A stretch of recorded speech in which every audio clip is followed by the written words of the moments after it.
Chapitre 23. Je regarde combien il en reste à chaque fois parce que j'en ai un peu marre. J'en peux plus de Kevin. Quand elle s'est mariée, elle y croyait de tout son cœur. Oui, bah tout le monde. Hein. Donc Britney demande le divorce, alors que Jayden n'a pas 2 mois. Tous les deux demandent la garde exclusive des garçons. Ce que je n'avais pas envisagé, c'est que Kevin exigerait que je règle ses frais d'avocat. Bah pourquoi se priver, hein, franchement.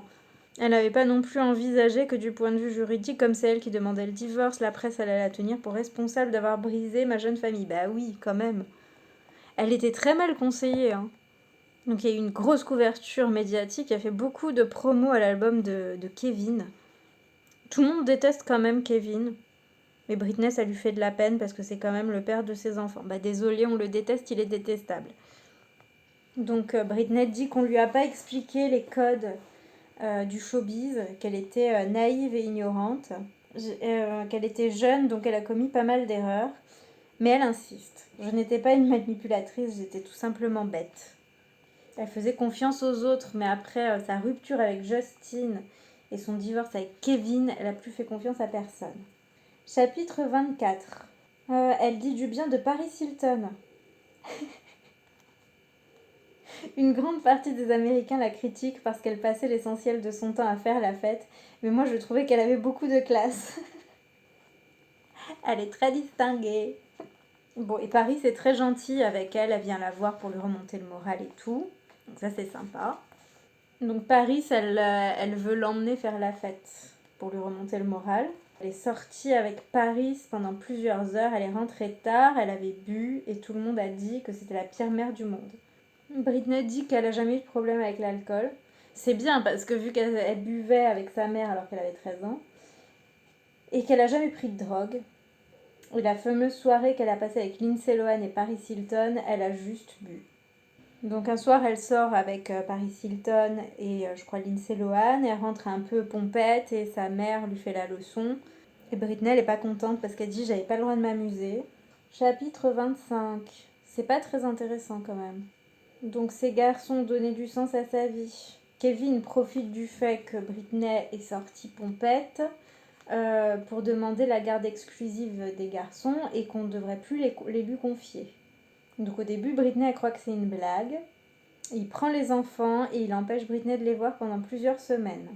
En janvier 2007, sa tante Sandra, sa deuxième maman, décède d'un cancer. Donc Britney, on est en février, elle est au bout de sa vie parce qu'elle a plus vu ses fils depuis des semaines. Elle est tellement désespérée qu'elle va supplier Kevin de la laisser les voir. Le plus jeune, il a 5 mois, le plus vieux 17. Il n'y a plus de métro 8. Je reçois des notifications de la RATP. Donc Britney, elle pleure, elle tape à la porte. Et évidemment, qu'il y a les paparazzi. Alors ce soir-là, elle leur en a donné pour leur argent. Ah, elle s'est rendue dans un salon de coiffure, elle a attrapé une tondeuse, elle s'est rasé le crâne. Tout le monde a trouvé ça hilarant, regardez-moi ça, elle est folle à lier. Et elle dit j'étais folle de chagrin parce qu'on m'avait pris mes enfants. Avec la boule à zéro, tout le monde avait peur de moi, y compris ma mère. Plus personne ne voulait me parler parce que j'étais trop moche. C'est horrible. Tout le monde aimait ses cheveux longs. Et se raser la tête était un moyen de leur dire fuck you. Pendant des années, j'ai été une gentille petite fille, je souriais poliment aux animateurs télé qui reluquaient mes seins, tandis que des parents prétendaient que j'avais une mauvaise influence sur leurs enfants à cause de mes tenues. Elle ne s'était jamais sentie aussi proche de Dieu que lorsqu'elle se reposait avec ses bébés adorés. Chapitre 26. À cause de son divorce, elle est obligée de quitter sa maison qu'elle aimait tant, celle avec du marbre partout.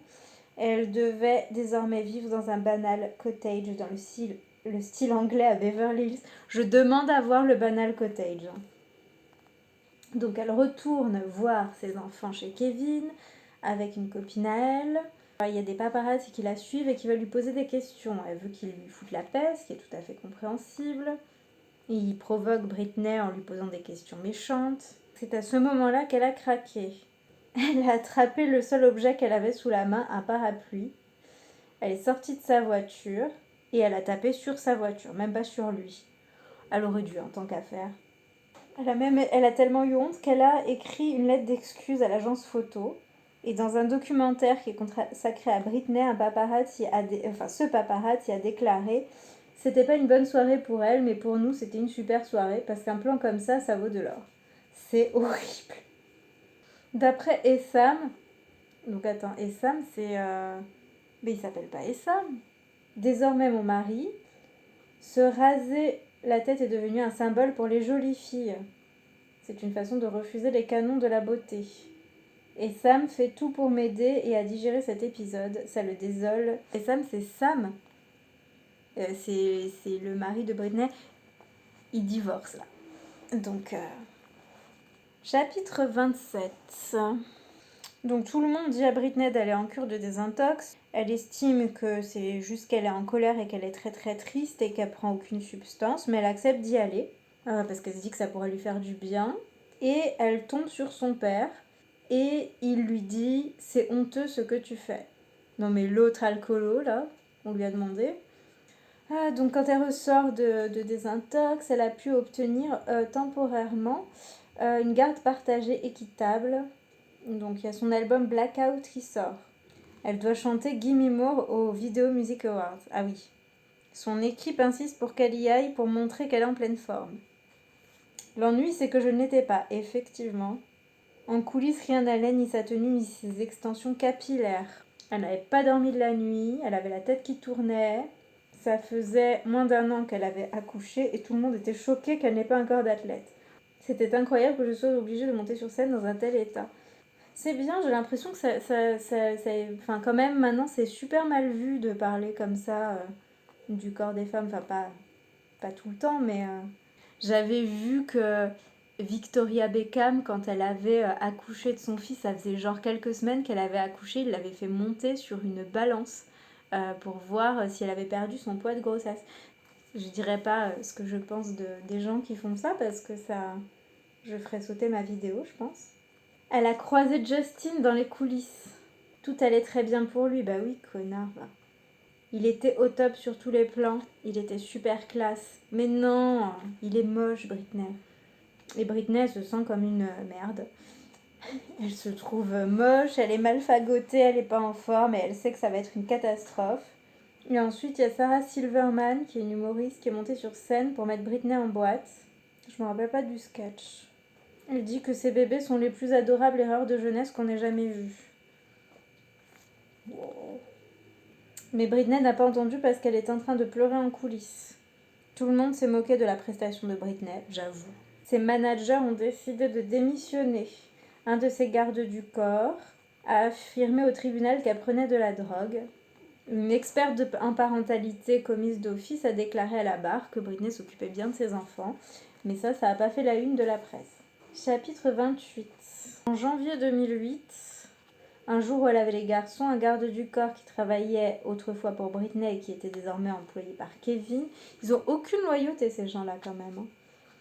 Il a commencé à installer Preston dans son siège auto, il est venu chercher Jayden et Britney a percuté qu'elle n'allait peut-être plus jamais revoir ses fils. Elle est allée s'enfermer dans la salle de bain avec son fils le plus jeune. Elle voulait pas le laisser. Donc ils envoient le SWAT, c'est le GIGN je crois, qui ont défoncé la porte de la salle de bain.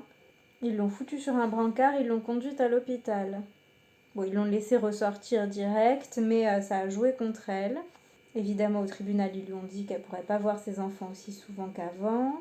Personne ne la soutient. Elle apprend par la presse à scandale que sa sœur de 16 ans est en cloque. Non mais les cathos intégristes du sud des États-Unis, c'est extraordinaire. Hein. Chapitre 29, oh là là, ça manque de royauté quand même. Alors à cette période, Britney prend beaucoup d'Adderall. Je ne sais pas ce que c'est. C'est des trucs pour les gens qui ont des troubles de l'attention, je crois, ou qui sont hyperactifs. Donc à cette période, Britney dit « ça ne tournait pas rond dans ma tête » à cause de ses cachets. Elle a commencé à sortir avec un photographe qui avait été paparazzi. Donc ce jour-là, elle est poursuivie par les paparazzi, ils sont en voiture et elle a décidé de faire faire un 360 degrés à la voiture au bord du ravin parce que pourquoi pas. Dieu devait être mêlé à cette histoire parce qu'ils ne sont pas tombés dans le ravin. Alors à ce moment-là, Britney ne se doutait pas que son paparazzi était marié. Non mais Britney, il faut la mettre sous tutelle sentimentale, écoute. Je vais faire... Écoute Britney, engage-moi, je leur fais passer des entretiens.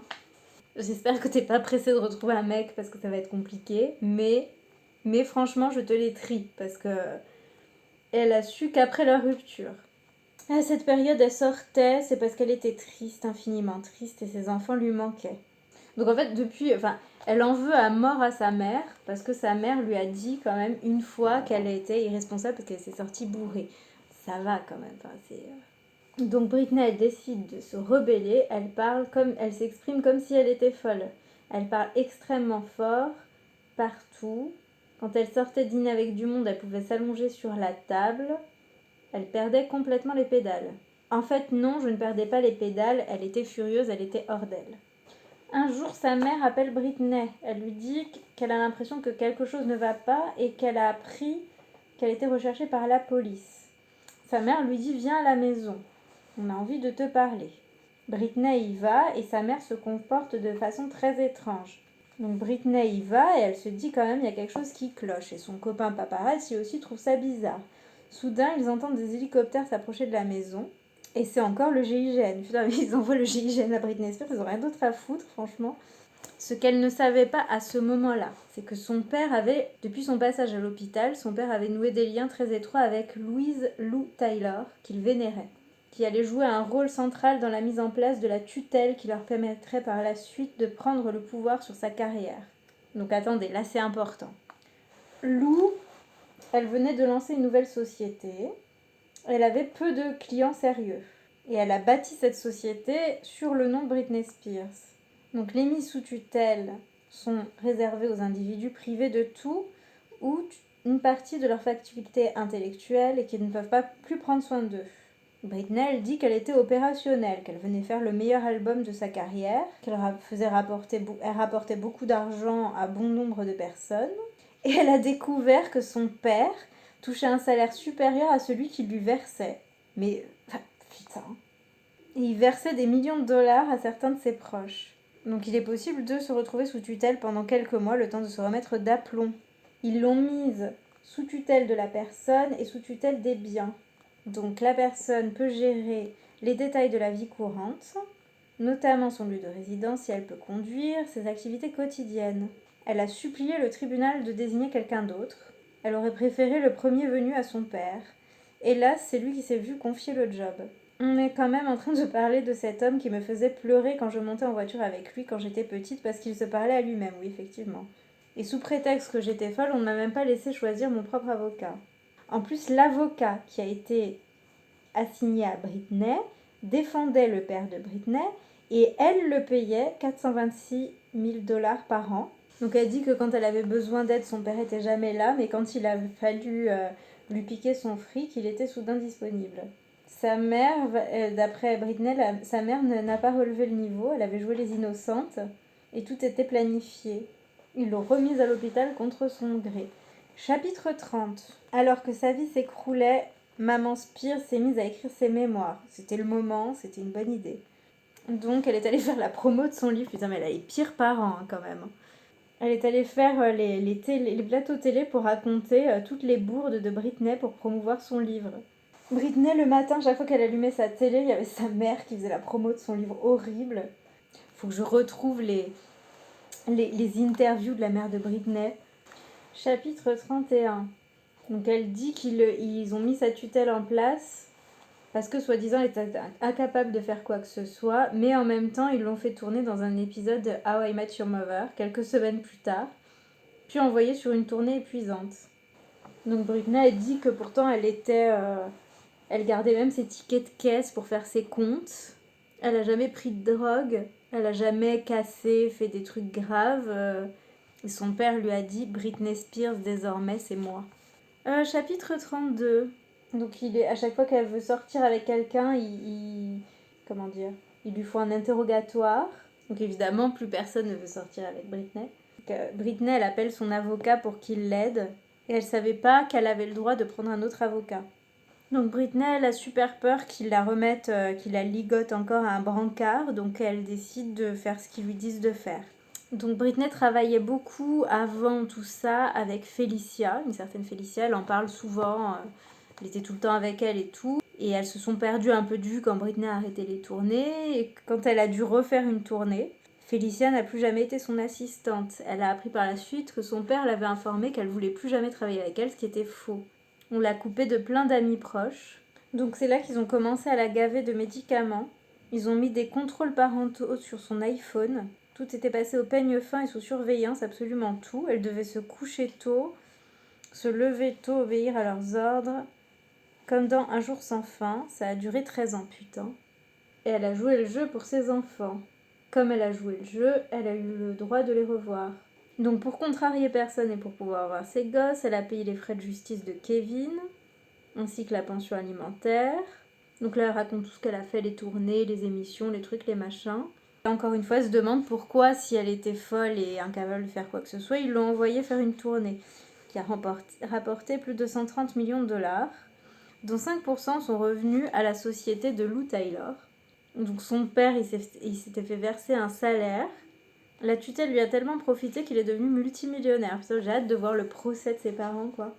Chapitre 33. Ouais, elle dit que lorsque des stars de rock arrivent en retard à des cérémonies de remise de prix, ça les rend encore plus cool. Les pop stars masculines qui enchaînent les conquêtes, tout le monde trouve ça fabuleux. Quand Kevin avait envie d'aller fumer de l'herbe et d'enregistrer une chanson de rap, une chanson de rap, Popozao, un mot d'argot portugais qui signifie gros cul. Donc ça allait. Putain. Ouais, elle est un peu drôle quand même, Britney. Il me laissait toute seule avec 2 bébés sur les bras, puis il m'en privait, ce qui n'a pas empêché le magazine Details de les lire père de l'année. Ouais. Donc son père lui dit qu'elle est grosse et qu'il faut y remédier. Alors chaque jour, elle met sa tenue de sport, elle va à la salle de gym. Elle aime plus chanter, elle aime plus danser. Donc à ce moment-là, elle est devenue un robot. Donc pendant 13 ans, elle n'était plus que l'ombre d'elle-même. Quand elle pense à son père et à ses associés qui ont profité d'un contrôle absolu sur son corps et sa fortune pendant si longtemps, ça la rend malade. Et elle dit qu'il y a plein d'artistes masculins qui ont perdu leur fortune au jeu, qui ont fait n'importe quoi, qui se sont drogués, qui avaient des problèmes psy, et personne ne leur a fait ça, ce qui est vrai. Chapitre 34. Elle sort avec Jason Trawick, qui était agent. Ils sont restés ensemble 3 ans. Est-ce que lui va être marié avec 6 enfants sans qu'elle le sache? Ah oui, ses parents se sont rabibochés en 2010, 8 ans après leur divorce. Ils se sont remis ensemble. Elle est contente parce qu'il a trouvé un vrai boulot, et le vrai boulot, c'est de taxer le fric de Britney. Il la prive de dessert. T'as 30 balais, on te prive de dessert, mais moi je me rase le crâne et je rase le crâne de tous ceux qui me passent sous la main. J'aime même pas les desserts. Elle décide de devenir jurée dans X Factor. Elle dit que la peur l'avait vraiment fait régresser et qu'il y a des pros de la télé comme Christina Aguilera et Gwen Stefani, mais que elle était trop peu sûre d'elle et elle était nulle du coup. Elle a détesté être jurée pour X Factor. Elle s'est fiancée avec Jason. Pour l'instant, il est pas encore marié à quelqu'un d'autre. Mais finalement, elle n'est pas si amoureuse de lui. Il a rompu avec elle, mais ça lui a rien fait, parce qu'elle était plus amoureuse. Pendant sa tutelle, ses tournées étaient sobres à 100%, il n'y avait pas d'alcool. Un temps, la quasi-totalité des danseurs de Britney travaillaient aussi pour Christina Aguilera. Ils sont tous allés la retrouver à Los Angeles. Christina n'était pas en grande forme. Elle avait envie de faire la fête avec les autres, mais elle pouvait pas.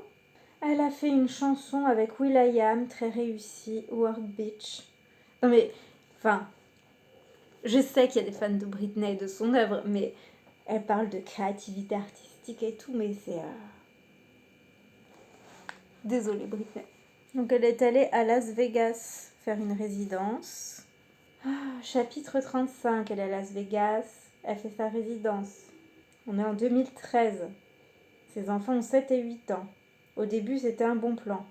Pendant un temps, tout va bien, elle est contente de remonter sur scène.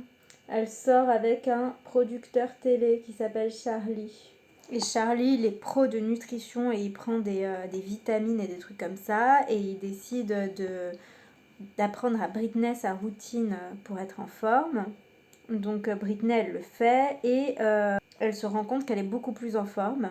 Donc son père l'envoie en cure de désintox, alors qu'elle dit que c'était que des vitamines. Pendant 1 mois, il l'envoie en cure de désintox, à Malibu. Et elle se retrouve au milieu des accros au crack et à l'héroïne.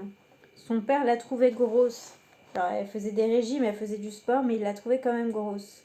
Elle avait un majordome à qui qu'elle suppliait de lui procurer des hamburgers ou des glaces en cachette. Et lui, il pouvait pas, il n'avait pas le droit. Et pendant 2 ans, elle n'a rien mangé d'autre que du poulet et des légumes en conserve. 2 ans, c'est long, bah oui. 2 ans à réclamer en vain des frites. Oh, la pauvre. Le régime n'a pas marché, en même temps du poulet et des légumes. Non mais sérieux. En conserve, non mais vraiment les Américains, pas tous d'accord, mais quand même. Donc le régime en plus n'a pas marché, elle a pris du poids. Mais son père par contre il buvait des whisky coca. Donc elle dit qu'on l'empêche d'avoir... On lui donne une pension que de 2000 $ par semaine. Ça va quand même. Bon, c'est vrai que l'autre il s'empoche des millions. Chapitre 36. Britney donne des cours de danse à des enfants. 1 fois tous les 2 mois, elle trouve ça super. Donc en 2014, Britney se rend au tribunal pour signaler que son père était alcoolique et pour qu'on lui enlève la tutelle. Elle veut qu'il passe des tests de dépistage de drogue et d'alcool, mais le juge s'en fout. Elle a parlé de sa tutelle dans une interview en 2016, mais cette partie de l'interview a été coupée au montage. Donc là, elle fait un nouvel album. Elle se sépare de Charlie. Et là, elle voit Essam Asghari, donc eux ils l'appellent Essam Asghari. Donc elle le croise sur le tournage d'un clip et ça a été le coup de foudre. Donc elle a sorti le livre avant de divorcer.